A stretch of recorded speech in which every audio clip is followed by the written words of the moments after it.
આયુર્વેદે મનનો પણ બહુ વિચાર કર્યો છે. 11 થી 15 વર્ષના બાળકો છે ને, એની જવાબદારી આપણી ઉપર વિશેષ છે. યુવાનો, આજે તમે સમાજમાં જુઓ તો વિકૃતિઓ અને વ્યસનો વધે છે. વ્યસન મુક્તિ ઘણા કરાવે છે સંસ્થાઓ, પણ વ્યસન મુક્તિ કરાવીને એ તો પાંદડા આપણે કાપીએ છીએ, એનું રૂટ નથી જાણતા કે એ રૂટ વ્યસન આવે છે ક્યાંથી. એ કડવી સત્ય હકીકત છે જે વિશ્વનાથ ગુરુજી વર્ષો પહેલા કીધી હતી, એનાલિસિસ કરીને, ઓબ્ઝર્વ કરીને, કે જે આ સત્ય આજે આપણે જોઈએ છીએ કે એ આવે છે ક્રિકેટરોથી અને એક્ટરોથી. જેમ જેમ સમાજમાં ક્રિકેટરો અને એક્ટરો પ્રમોટ થતા જશે, યુવા માનસમાં એ બેસતા જશે, એમ સમાજમાં વ્યસન, વ્યભિચાર, કુસંગ આ બધું જ વધતું જવાનું છે. કેટલો બધો પ્રભાવ એના સબકોન્શિયસ ઉપર છે જો યુવા માનસ, બરાબર. અને એ બધા જ લોકો અનનોનલી પ્રમોટ કરે છે. આપણે જ્ઞાતિના આગેવાન તરીકે, સમાજના આગેવાન તરીકે, એક શિક્ષિત વર્ગ તરીકે આપણે જાગવાની જરૂર છે. હું તમને એક જ ઉદાહરણ આપું, એક પહેરવેશનું જ આપું યુવા પેઢીના, કે અમે 2000માં કદાચ બધા કોલેજ કરેલી હોય, 2002, 4, 5માં કે 2000ની વાત કરીએ, તો ત્યારે તમે કોઈ પણ યુવાનને એવું કીધું હોય કે કો એજ્યુકેશન હોય એટલે દીકરા દીકરીઓ સાથે હોય, અને કોઈ પણ યુવાનને એવું આપણે કીધું હોય કે આ બધા બહેનો ને બધા સાથે ભણે છે, તારે બીજું કાંઈ નથી, ખાલી એક તરફ ફાટેલું જીન્સ પહેરીને જવાનું છે, અને તું પહેરીને જઈશ તો હું તને 500 રૂપિયા કે 1000 રૂપિયા આપીશ 2000ની સાલમાં. તમે શું માનો છો એ ત્યારે ગયો હોત, આપણે લોજિક શું કહે છે આપણું? એ ગયો હોત, રાજકોટની કોલેજમાં ગયો હોત, ઉપલેટાની કોલેજમાં ગયો હોત, પહેરીને ગયો હોત, પ્રેસ્ટીજનો સવાલ આવત ને. ઈજાત આજે બંને બાજુ ફાટેલું જીન્સ પહેરી 1000 રૂપિયાનું ખરીદીને પહેરીને જાય છે, અને એમાં ગૌરવ લે છે પાછું, કેમ કે ઈ નક્કી નથી કરતો એને શું પહેરવું છે, કોઈક બીજું નક્કી કરે છે કે એને શું પહેરાવવું છે. એ નક્કી નથી કરતો કે એને શું ખાવું છે, કોઈક બીજી વ્યક્તિ નક્કી કરે છે કે એને શું ખવડાવવું છે. એ મુજબ એડ થાય છે, એ મુજબ એને બતાવવામાં આવે છે, એ મુજબ એનું બ્રેઇન મેપિંગ થાય છે, અને એ મુજબ આખો સમાજ જીવવામાં આવે છે. વ્યક્તિ ગુલામી અહીંથી જ થાય છે, અને જે દિવસે આઝાદ થશે ને સાચો, ત્યારે અહીંથી જ થશે. આજે આપણા યુવા પેઢીની હાલત એ છે કે એના મનમાં અનેક પ્રકારની વિકૃતિઓ છે, અને વિકૃતિઓ આવી પાઇપલાઇનથી, આવા માધ્યમોથી આવે. એને સારી જગ્યાએ કનેક્ટ કરવા, સારા વિચારો પહોંચાડવા આજે આપણી નૈતિક જવાબદારી છે. આપણે મહેનત એમાં ખૂબ પડશે, સરળ નથી, કેમ કે આખું કામ સબકોન્શિયસ ઉપર છે. હું ત્યાં ગાંધીનગરમાં ગયા વખતે જાન્યુઆરીમાં મારો પ્રોગ્રામ હતો, એને મને આમંત્રણ આપ્યું કે તમારો એક પ્રોગ્રામ કરી, એટલે હું ક્યાંય કવર લેતો નથી, પૈસા લેતો નથી, એ પહેલેથી જ કહી દઉં છું કે હું નથી. એ ફોર્માલિટી તમે તમારા સમાજમાં વાપરી નાખો, પ્રચાર કરવા માટે વાપરી નાખો. એવું હોય 50 ભેગા થતા હોય તો 200 થાય એવું કરો, 200 થતા હોય 400 થાય એવું, એમાં વાપરો. એટલે પણ મેં કીધું કે મારો ટાઈમ બહુ મહત્વનો, એવું નથી હું ફ્રી રહું, ફ્રી છું એટલે તમે બોલાવો નહીં આવું, હું ફ્રી નથી, મારી પાસે બહુ મહત્વના કામ છે, મારું પોતાનું રિસર્ચનું કામ છે ને, એમાં હું વ્યવસાય તરીકે એને હું સ્વીકારું તો મારી પાસે બહુ મોટી સંભાવનાઓ છે, બરાબર, મોટી કંપનીઓ સાથે. પણ હું એ નથી કરતો. મેં ગુરુદેવને જે કમિટમેન્ટ આપ્યું છે આયુર્વેદના પ્રચારમાં, એ થાય ત્યાં સુધી મારે પૂરું કરવું છે. એટલે હું આ બધા પ્રોગ્રામ કરવા, અને મારા મિત્રો કમલભાઈ જેવા છે, જે મારા સંગાથી છે, કે જે આવા બધા તમારા જેવા છે, કે સમાજ જાણે છે, એને હું કંઈક 14 વર્ષ સુધી જે હું ભણ્યું, હું કંઈક 1-2 વાત કહી શકું એક મિત્ર તરીકે. હું કોઈ ઉપદેશ શકતું નથી, હું એટલો મોટો વ્યક્તિ નથી કે હું ધર્મનો કોઈ ઉપદેશ મોટો આપી શકું, પણ હું કંઈક 2-5 વાતો એને જાણકારી આયુર્વેદની કે ગુરુદેવના સાયકોલોજીના જ્ઞાનની આપી શકું.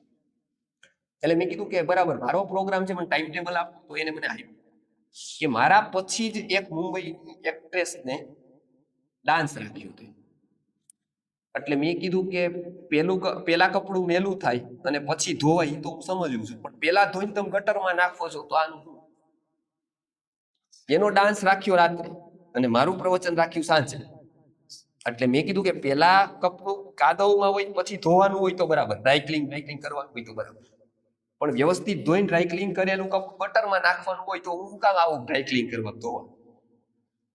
એટલે મેં એમને પૂછ્યું કે તો આનો ડાન્સ રાખવાની કઈ જરૂર? તો કે યુવા માણસને એટ્રેક્ટ કરવા માટે આમને બોલાવ્યા 15 લાખ રૂપિયા એક મહિના.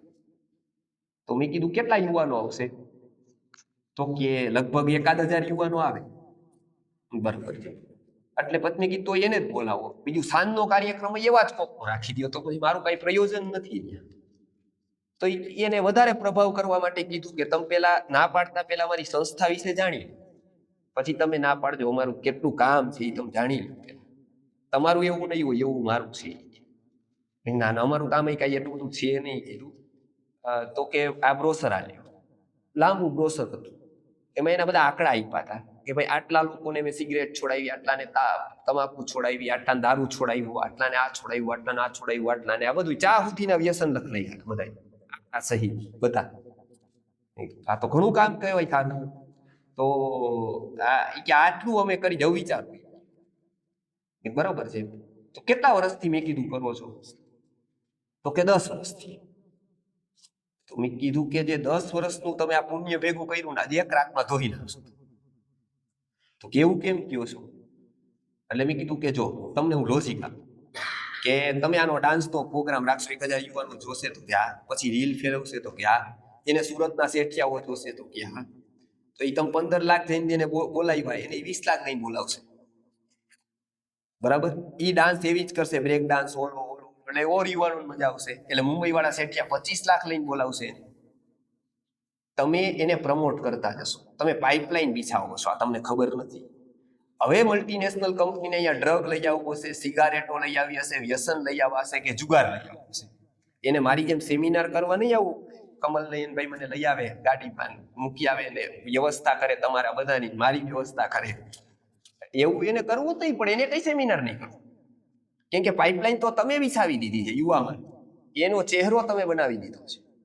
હવે શું કરશે? મલ્ટીનેશનલ કંપની અહીંયા આવશે જ નહીં ઉપલેટામાં, એ આવશે જ નહીં ગોંડલમાં, એ આવશે જ નહીં રાજકોટમાં, એ આને પકડી લેશે, આના હાથમાં સિગરેટ પકડાવશે.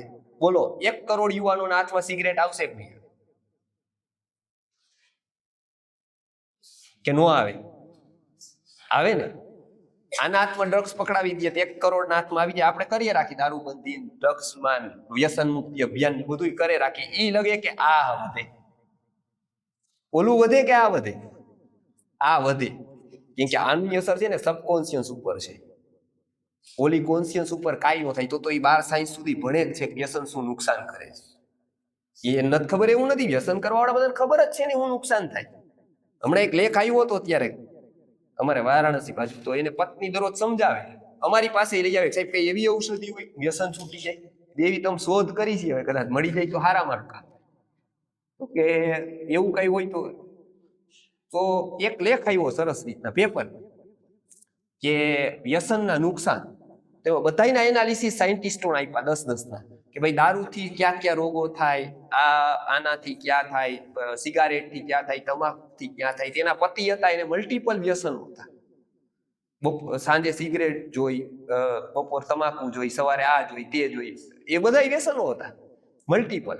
એટલે એને બતાવ્યું કે જો આ વ્યસનો કેટલું નુકસાન કરે. એના પત્નીએ દીધું આખું રંગબેરંગી ફોટા બધું લખેલું, ડેટા સહિત, સાયન્ટિસ્ટોના નામ સહિત, કે જો હું કહું છું એવું નથી, આ સાયન્ટિસ્ટો કહે છે. હવે તો હું કોઈ કે ઓલા પેપર જોયું, આખું જોયું તો આખું ઓહો સિગરેટ, તમાકુ, દારૂ જે બધું જ એને વ્યસન હતું, એ બધું જ એમાં લખેલું હતું કે ભાઈ આનાથી કેન્સર થાય, આ થાય, નાનાથી આ થાય, નાનાથી આ થાય, ખોટું થાય, તે થાય, લીવર ખતમ થાય, એવું બધું લખેલું હતું. તો એને તો ગભરાઈ ગયો, પેપર આખું આમ કરીને ફેંક્યું, કાચથી બંધ. તો કે ક્યું વ્યસન? તો કે નહીં, પેપર બંધ રાખતી. એટલે હવે તમે પ્રભાવિત થાવ તો આવતા વખતે સેમિનાર બંધ એવું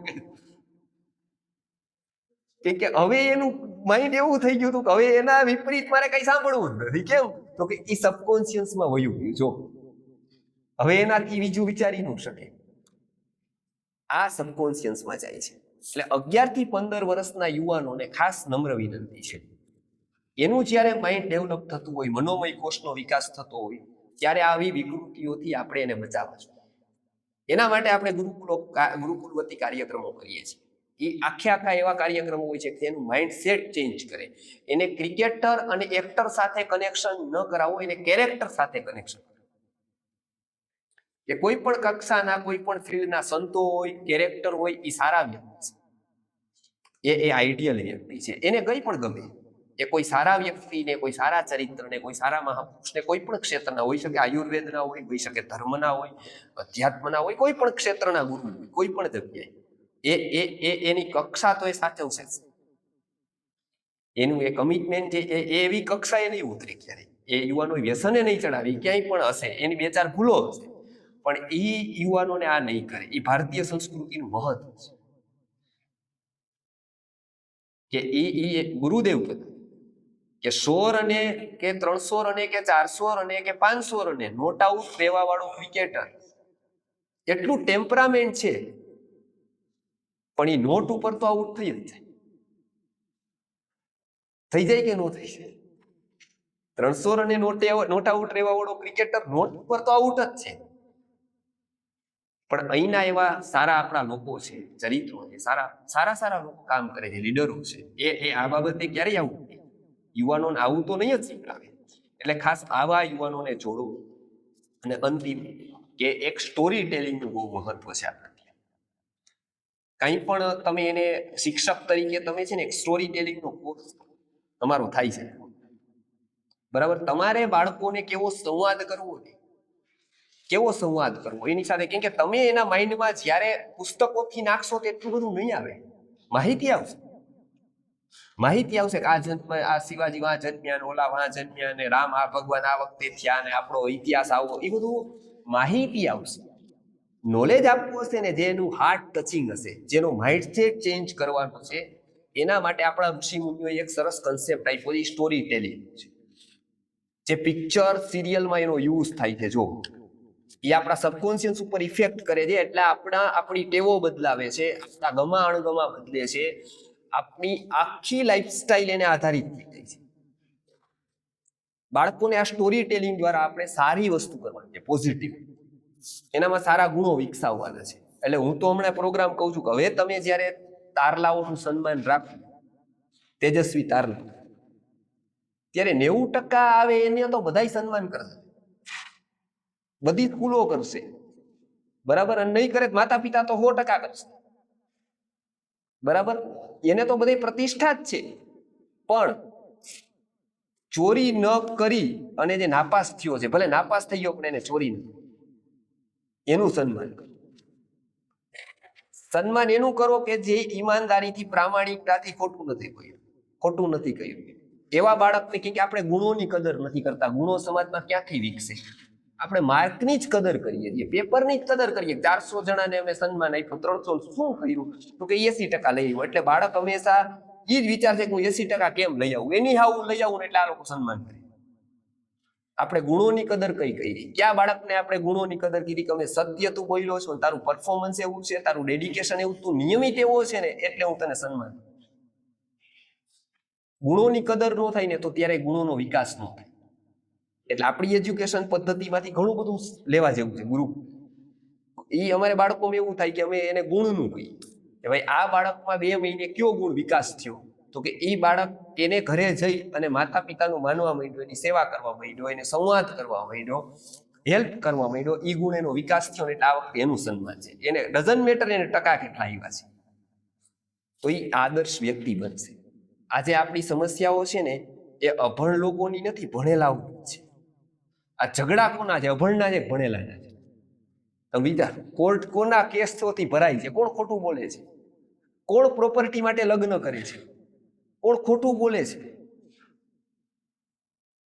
કોના સંબંધોમાં વિખવાદ છે? મજૂરોમાં છે, જોયા હજી ગામડામાં. એ બે એક કુબા મારીએ બરાબર છે, પણ એવા શાંતિથી આ લોકો 5 માળના બંગલામાં નથી. તો આ શિક્ષણમાં આપણે કંઈક ખોટું હોય એવું તો લાગે છે. એવું લાગે છે કે આપણે ઘણું બધું આપવા જેવું આપ્યું નથી. ના આપવા જેવું ઘણું બધું આપી દીધું, પણ આપવા જેવું ઘણું બધું નથી આપ્યું. એને સંવાદ, એને શીખો. 11 થી 15 વર્ષની ઉંમર દરમિયાન મનોમય કોષનો વિકાસ થતો હોય ત્યારે સહનશીલતા, આપણે સહનશીલતાને દુર્બળતા માની છે.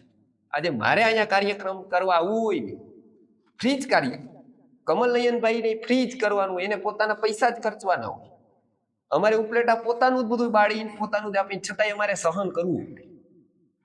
બરાબર, તમે અમને આદર ના આપો, તમારી અમે કરી ઉપેક્ષા કરી દો, તમને અમે બે વાત એવી પણ કહી દો ક્યારેક કે અમને ન ગમતી હોય, છતાંય સહન કરે પડે. કેમ કે અમે વિઝન લઈને આવીએ છીએ. અમે અહીંયા દાખલા દલીલ કરવા નથી, ઝઘડો કરવા નથી, અમે કંઈક આપવા આવીએ છીએ અને વિઝન લઈને આવીએ છીએ. એટલે અમારે સહન કરવું પડે. કેમ કે એ પદ જ એવું હોય કે જેમ જેમ તમે મોટા થાવ એમ એમ તમારે સહન કરવાનું સાહેબ વધારે થાય. અને એ જ નિશાની છે તમે કેટલા મોટા છો કે તમે કેટલું સહન કરી શકો છો, તમે ઉપેક્ષા કેટલી સહન કરી શકો, તમે ભૂલો કેટલી જતી કરી શકો. એ તમારી મોટાઈની નિશાની, એ પેરામીટર છે. તમને કયો એવોર્ડ મળ્યો છે એ પેરામીટર નથી. આજની બહેનોને ખાસ કહું કે એક શિક્ષણ કોઈ બીજું ન લ્યો, વિશ્વનાથ ગુરુજીનું સ્ત્રી શિક્ષણ એક છે ને, એ લઈ રહ્યો ને એટલે આપણી પરિવારની, આપણી ફેમિલી કોડ તો આપણી ભારતની 30% ઉપર બંધ. જો આપણે આ શિક્ષણ 11 થી 15 વર્ષની ચાલુ કરી દઈએ કે એને શીખવું કે સહન કરવીને એ બહુ મોટા મનની વાત છે. સામાન્ય વ્યક્તિ કોઈ દી કોઈનું સહન નહીં કરી શકે. સહન કરે છે મતલબ એને માની લેવાનું કે અસામાન્ય વ્યક્તિત્વ જ છે.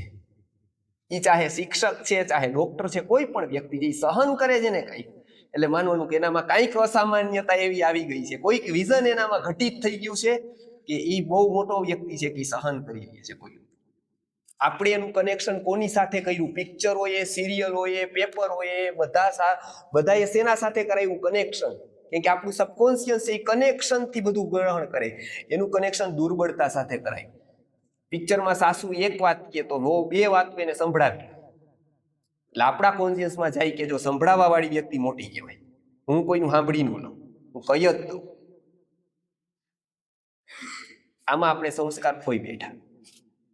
ક્યારેક સાંભળવું એ પણ બહુ જરૂરી, ક્યારેક ન બોલવું એ પણ બહુ મોટું તપ. આ આપણે ન શીખ્યા. અને એ સ્ત્રી શિક્ષણનો પાયો 11 થી 15 વર્ષના બહેનોની આવી શિબિરો, આવું સ્કૂલમાં એને શીખવું કે તારે કદાચ એકાદ સાસુનું ભવિષ્યમાં સહન કરવાનું આવે ને તો સીતાને જોજે ને 3 સાસુનું સહન કરી. તારે તો એકનું આવશે કદાચ ભવિષ્યમાં, કોને 3નું કર્યું તું જોજે. એટલે આપણે આજે એને યાદ કરીએ છીએ. આવું સ્ત્રી શિક્ષણ એને આજે એની ખાસ જરૂર છે. 11 થી 15 વર્ષની ઉંમરે આવા બધા ગુણો શીખવાય છે. એમાં એક સહનશીલતા હોય છે. અને લાસ્ટ વન, પછી આપણે પ્રશ્નોત્તરી લઈએ કે સંવાદ. આજે ઘરોમાં એક તકલીફ આપણી યુવા પેઢીનું જે શિક્ષણ નથી થયું, સંવાદ નથી. પરસ્પરમાં સંવાદ નથી આપણે કરતા. બાળકોને નથી શીખવતું કે આગતા સ્વાગતા કેમ કરવી, બરાબર, કોકની સાથે વાત કેમ કરવી. કેમ કે એ ઘરનો પ્રાણ છે. સંવાદ છે ને, સંવાદી વ્યક્તિ હોય ને એ ઘરનો પ્રાણ છે.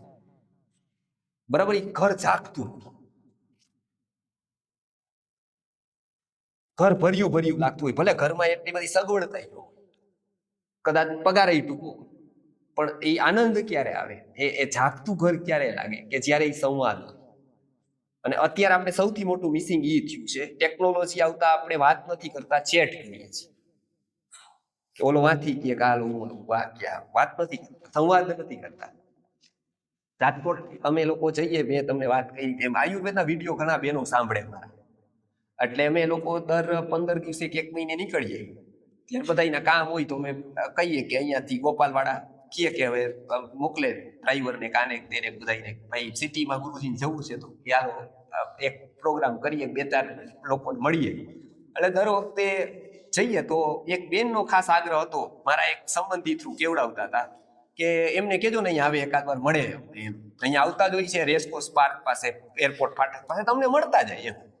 5-7 વાર ફોન આવ્યો ને એટલે મેં કીધું હું આવીશ. એમને કહ્યું કે હું આવી જઈશ ત્યાં.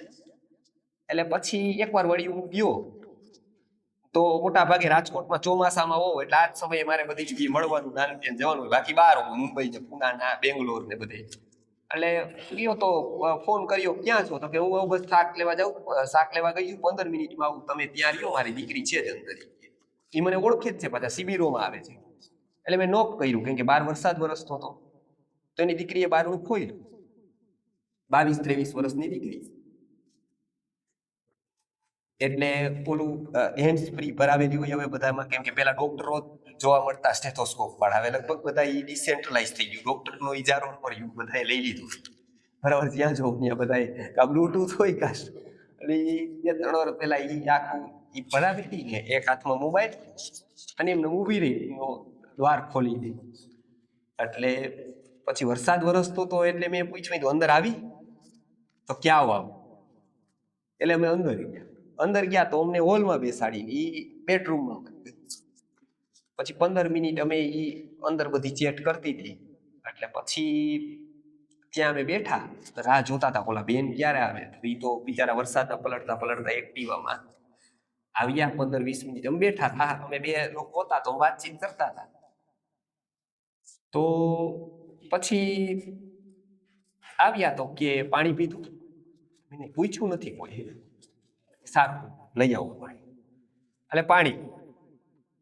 પછી કે ચા બનાવું, મેં કીધું કે હા કાંઈ વાંધો નહીં. પછી આવ્યા બેઠા, પછી કે તમારા આયુર્વેદના વિડીયો મેં જોઈ છે નિયમિત રીતે, શિબિરે ભરેલી 1-2, ત્યારે તમારી પાસે ઘણા લોકો હતા, પ્રશ્નો કરાય નહીં, તમારે થોડાક અંગત પ્રશ્નો હતા, એટલે શું કામ એવું હતું. એટલે મને મારા બેનપણીએ કીધું કે તમે આવું બધું કામ કરો છો, આયુર્વેદનું સારું નોલેજ ધરાવો છો. હા બરાબર, આયુર્વેદનું જાણું છું, શિબિરોય લઉં છું. એટલે કે એવી વાત હતી, એટલે હું ત્યાં શિબિરોમાં સેમિનારમાં નથી કહી શકતી ઘણી વાર, એટલે કે એટલા માટે તમને પૂછું. એટલે મેં કીધું કે શું પૂછવું હતું, એટલે કે તમે જો કુંડલી જોતા હોય તો મારે થોડાક પ્રશ્નો કુંડલીના હતા, એ જન્મ કુંડલી, કે તમે એવું કંઈ જાણતા હોય કુંડલીનું, કેમ કે આયુર્વેદ જાણો છો તો કુંડલી જાણતા હોય કે ભાઈ આ દીકરી ઉંમર લાયક થઈ છે તો એને કયું પાત્ર મળે એ તમે જોઈ એમ કરી મારી અમે કુંડલી રાખી. અને પછી એને કીધું જે હોય તમે મને સત્ય જ કહેજો, કાંઈ ગભરાશો નહીં, કાંઈ નહીં, હું જે હોય એ કાંઈ વાંધો જ નથી, મને ખાલી તમારો ઓપિનિયન જ જોઈએ છે, પણ સાચું કહેજો મને. એમને ખાલી આશ્વાસન આપવા કાંઈ નહીં, કેમ કે એને ખબર હોય ઘણી વાર આશ્વાસન આપવા માટે કહેતો હોય નાના થઈ જાય સારું, કેન્સર વાળાને આપણે એમ કહેતા હોય કે નાના સારું થઈ જાય, પણ ન થવાનું, તો મને જે હોય સત્ય કહેજો. એટલે મેં કીધું આ કુંડલી તો મને નથી આવડતી, ખબર નથી પડતી મને, બરાબર છે કે ભાઈ એને કોણ મળે એવું કઈ આમાંથી નક્કી થતું હોય કદાચ, પણ એના એક્સપર્ટને પૂછું, મને ખબર નથી પડતી, એમાં જન્મ કુંડલી મારો વિષય નથી, તોય કે કાંઈક માર્ગદર્શન કરો. એટલે મેં કીધું કે સાયકોલોજી મને આવડે છે, મનોવિજ્ઞાન આવડે છે, એટલે કર્મ કુંડલી સારી ફાવે છે જોતા, એટલે એને આધારે હું થોડુંક કહી શકું. જો તમે આટલો બધો આગ્રહ કરો છો, સત્ય સાંભળવાની તૈયારી હોય તો હું તમને કહું કે આ તો એમ કયો કર્મ કુંડલીના આધારે કઈ. એટલે મેં કીધું જ્યાં સુધી મેં કર્મ કુંડલીનું એનાલિસિસ કર્યું એ આધારે હું ન કહી શકું કે એને કોણ મળશે, પણ ઈ કોને મળે એ કહી શકું. તો ક્યાં ઈ કયો, એટલે મેં કીધું કે જો 7 જન્મના જેના પાપ ભેગા થયા છે અને ટૂંકો ગાળો હોય છે, એક જ જન્મમાં પૂરા કરી દેવા હોય છે, એટલો ટૂંકો ગાળો એનો હોય છે, એને આ મળશે. એટલે કેવું નેગેટિવ કેમ બોલો છો? એટલે મેં એમને કીધું કે જો ગૃહસ્થાશ્રમમાં જે કોઈ વ્યક્તિ આવે, પરિવારમાં આવે, તો એનો પહેલો ગુણ છે સંવાદ. હવે અમે અહીંયા આવ્યા તો અમને એને આવો નથી, એ અમે આવી ગયા એ વાત અલગ છે. અંદર આતંકવાદી જેમ ઘૂસી ગયા, આમેથી પૂછીને કે વરસાદ આવતો હતો બીજો રસ્તો હતો ને, એ અમને ઓળખે જ છે. પછી અમે બેઠા, પછી એને પાણીનું પૂછ્યું, બરાબર, તમે વહી ગયો, બરાબર. હવે તમે મારી યાર બેઠા હજી બહાર નથી. હવે એનામાં જે શીખવવું જોઈતું હતું એમાં તમે નિષ્ફળ ગયા છો. તમે એને MBA કરાવ્યું, બરાબર છે, પણ તમે ઘરનું મેનેજમેન્ટ, પરિવારની વ્યવસ્થા એને શીખવી નથી. એટલે મને નથી લાગતું એ ક્યાંય જઈને કોઈ સુખી કરી દે, એ વાતમાં માલ નથી. ભલે ને કોઈ છે લઈ એ કોક દુઃખી થાય એના કરતા તમે વિચારો કે એને પેલા શીખવા, એને શિક્ષણ. આ બરોબર, આ સંવાદ કળા છે ને એ 11 થી 15 વર્ષના બાળકોમાં, બહેનોમાં આપણે ખાસ શીખવવી જોઈએ. આ પરિવાર વ્યવસ્થાનો પ્રાણ છે ને એ પછી નહીં શીખવાય, એ પહેલેથી શીખવાય. એટલે આ ખાસ આપણા શિક્ષણમાં આ એક વાત ઉમેરવાની છે. આવી શિબિરો જો શિક્ષણમાં શરૂ થાય ને એટલે આપણો સમાજ સંસ્કારી બનતો જાય, કમસે કમ કુસંસ્કારમાંથી બચતો જાય. આજે સમાજમાં આવી શિબિરો લુપ્ત થઈ છે, એને કેરેક્ટરો જોવા જ નથી મળતા, એને સારું જોવા નથી મળતું, એટલે ખરાબના રવેડા ચડાવે છે. આપણે સારો ઓપ્શન એને નથી આપતા, આપણે સારો ઓપ્શન આપીએ એમાં થોડાક પૈસા વાપરીએ, મારે નથી જોતા, કમલભાઈ નથી જોતા, પણ ઉપલેટા માટે સારું છે, એના માટે રાષ્ટ્ર નિર્માણ માટે આપણે ચીલા ચાલુ કામમાં ન વાપરીએ. આપણે આપણી સમયનો, શક્તિનો, આપણી એનર્જીનો, આપણા પૈસાનો શ્રેષ્ઠતમ ઉપયોગ યુવા પેઢી માટે કરીએ, એના ચારિત્ર ઘડતર માટે કરીએ. એમાં થોડાક એક્ટિવ થાય. આપણે ડોક્ટરો છીએ, આપણે શિક્ષકો છીએ, આપણે વેલસેટ છીએ, તો 2 કલાક આપણે આપો. ખરેખર આપણા માનસની, આપણા વિચારોની યુવાનોને આજે ખાસ જરૂર છે. આપણે એને નહીં આપીએ ને તો એનું પતન નિશ્ચિત છે. આપણી પાસે 5 ફેક્ટરી હશે પણ એક સંભાળવા વાળો નહીં હોય ને તો આપણા જીવનની આનાથી મોટી કોઈ નિષ્ફળતા નથી, હું એવું માનું છું. સંભાળવા વાળી પેઢી જ્યાં સુધી સક્ષમ બનતી નથી ને ત્યાં સુધી ગમે તેટલા સ્ટ્રક્ચર ને ઇન્ફ્રાસ્ટ્રક્ચર કરો, રાષ્ટ્ર નિર્માણ એનાથી નથી થતું. શરીર ગમે તેટલું મોટું કરો એનું મહત્વ નથી, પ્રાણ કેટલો પ્રબળ છે એનાથી એનું મહત્વ છે. આયુર્વેદ શાસ્ત્ર એવું કહે છે કે પ્રાણનું મહત્વ છે, શરીરનું નથી. તમારા એનર્જી કેટલી, પ્રાણ કેટલો. રાષ્ટ્રનો પ્રાણ યુવાનો અને બાળકો છે. તો સમાપન કરવું રહેવું, આવા વિચારો આપણે વાગોળીએ. આવી શિબિરો ખાસ રાજકોટમાં થતી હોય છે, ઉપલેટામાં, બરાબર. આપ એક્ટિવ થાવ, બરાબર. પ્રશિક્ષણોના અનેક વર્ગો અમે 1 દિવસથી લઈને 3 દિવસના કરીએ છીએ, જે બહુ પ્રાયોગિક અને પ્રેક્ટિકલ હોય છે. સાયકોલોજીના હોય છે, સ્ટોરી ટેલિંગના હોય છે, કે જે આપ બાળકોને જ્યારે તમે શિક્ષક તરીકે ભણાવતા હોય ત્યારે તમારે કેટલી સ્કિલ તમારામાં હોવી જોઈએ, કેટલું તમારે ધ્યાન આપવું જોઈએ. બાળકોના સ્વાસ્થ્ય માટે સ્કૂલનું વાતાવરણ કેવું હોવું જોઈએ, નાની નાની અસ્વાસ્થ્યકર બાબતો કેવી રીતે છોડવાની, ઋતુ વાઇઝ કેવી રીતે વિરુદ્ધ આહાર ન કરે એનું ધ્યાન આપવાનું, એ પણ આપણે ધ્યાન આપવું છે. કે દૂધારે કોઈ ફ્રૂટ નથી ખાતો, એ દૂધારે મીઠું નથી ખાતો ને એને સફેદ દાગ થઈ શકશે અને જિંદગીભર નહીં મળે. આ આપણે ધ્યાન આપવાનું. માતા પિતાને તો ખબર જ નથી, એને એવું શિક્ષણ નથી મળ્યું તો નથી ખબર, પણ આપણે શિક્ષક છીએ, આપણને આ ખબર હોય છે કે વિરુદ્ધ આહાર કોને કહેવાય. એ આપણા બાળકો ન કરે એ એક શિક્ષણ તરીકેની, આપણી શિક્ષક તરીકેની જવાબદારી છે. કે એક પેમ્પલેટ આપો, પેરેન્ટિંગની મિટિંગ કરો ને ત્યારે ફરિયાદ કરવાનું બદલે સરસ કીધું ખબર કે આવી હોવી જોઈએ, કે એક સંવાદ. ઓલું તો હું સામે આમ ઝઘડો કરતા હોય એવું લાગે. ઘણી વાર સ્કૂલોમાં જાઓ, ભાઈ કેમ મોડો આવ્યો હતો, બૂટ કેમ નહોતા પહેર્યા બુધવારે, ઓલો ડ્રેસ પહેર્યા વગર કેમ આવ્યો હતો, તો સામે આમાં ઝઘડો. એને સંવાદ સાથે, એને 5 વાતો સારી શીખવો, એના પેમ્પલેટ આપો. એની ઘણી બધી મટીરિયલ, ઘણી બધી વાત છે, પણ આપણે થોડુંક શીખશું. આપણો વેલ્યુએબલ ટાઈમ એમાં હતો તો તમારું માઇન્ડસેટ ચેન્જ થશે, તમે સારામાં સદુપયોગ કરતા થશો. આજે મને ગુરુદેવે કીધું કે મેં મારા ટાઈમનો સદુપયોગ શરૂ કર્યો, એવું ઘણું બધું શીખીશું. એટલે આપ પણ આવું કંઈક નાની મોટી વસ્તુ, આયુર્વેદનું જ્ઞાન શીખો, આયુર્વેદની થોડી વાતો શીખો, થોડી શિક્ષક તરીકેની સ્કિલની વાત શીખો, થોડી સાયકોલોજીની વાત શીખો. તો આવી ઘણી બધી શિબિરો, સેમિનારો અમારા થતા હોય છે. નાનેથી એક શરૂઆત કરીએ કે એક સુવર્ણ પ્રાશનના કેન્દ્રો, મને એવું લાગે છે કે એ બહુ જ વેલ્યુએબલ વર્ક છે. અને દર મહિને 1 જ વાર આપણે સમય આપવાનો છે, પુષ્ય નક્ષત્ર, 1 કલાક 2 કલાક, અને બાળકોના સ્વાસ્થ્ય માટે આપવાનો છે. અને એ આપણા જ ઉપલેટાના, આપણા જ નજીકના બાળકો માટે આપવાનું છે. તો એમાં મેક્સિમમ જો કેન્દ્રો આજે ખુલશે તો એવું માનીશ 0 થી 15 વર્ષના બાળકોને ડ્રોપ્સ અપાતા હોય છે. બરાબર, 0 થી 15 વર્ષના બાળકોને 3 થી 5 ડ્રોપ્સ અપાતા હોય છે. કેવી રીતે આપવાની વૈશાલીબેન તમને કહી દેશે. એપ ડાઉનલોડ, કોઈ સાઈડ ઇફેક્ટ નથી, બરાબર છે. પૂરા લેબ ટેસ્ટ રિપોર્ટ સાથે આવે છે. એટલે એવું કઈ નથી કે કોઈ પણ બનાવતો કોઈ 50 વર્ષથી અપાય છે ને એની ઉપર રાષ્ટ્રપતિ એવોર્ડ છે 1990માં, 2003માં ઉપરાષ્ટ્રપતિ એવોર્ડ છે. ફ્રી છે. 1 ડોઝની કિંમત એની પડતર 3 થી 4 રૂપિયા થાય છે. બીજા બધા કંપની કે સ્કૂલો જે બી સાઉથમાં વાન ચલાવે છે એ 20-25 રૂપિયા લે છે. પણ સંસ્થા સેવાકીય રીતે કાર્ય કરે છે, બાળકો સુધી પહોંચે એના માટે વિશ્વનાથ ગુરુજીએ, અમે તો માત્ર સેવા જ આપીએ છીએ, પણ એમને 10 કિલો પોતાની સુવર્ણ ભસ્મ ડોનેશન આપેલી છે ભારતના બાળકો માટે. એટલે અમે તો માત્ર માધ્યમ છીએ. તો અમે પહોંચાડવાનું કામ એ નિસ્વાર્થ ભાવે કરીએ છીએ. તો તમે પણ 2 કલાક કાઢો અને આ બાળકોમાંથી એક લાઈન થશે. બીજું ફાયદો એ થશે કે કોઈ પણ બાળક આપને એવું નજરમાં આવશે કે બાળકને ફીટ છે, એ બાળકને કોઈ તકલીફ છે, એ બાળકને એલર્જી છે, કેવા રોગો છે કોમ્પ્લિકેટેડ, તો તમારે ડોક્ટર શોધવાની જરૂર નથી. તમે અમને ફોન કરો, અમારા હેલ્પલાઈન, તમને યોગ્ય ડોક્ટર અમે શોધી દઈશું. કે એ બાળકને કયા ડોક્ટરની કેટલી જરૂર છે ને એ અમે કહેશું. બરાબર, કોઈ પણ, કેમ કે અમારી ડોક્ટરની 12 લોકોની ટીમ છે, તો એ રિપોર્ટ અમે તરત ક્યાં મોકલી દઈએ. ગવર્મેન્ટ પાસે આ વ્યવસ્થા હતી નહીં આજે. તો શું થતું કે જસ્ટ ડાયલ ઉપર આપણે કરીએ, તો જસ્ટ ડાયલ ઉપર તો જસ્ટ ડાયલને જે વધારે પૈસા દે એનો નંબર બતાવે.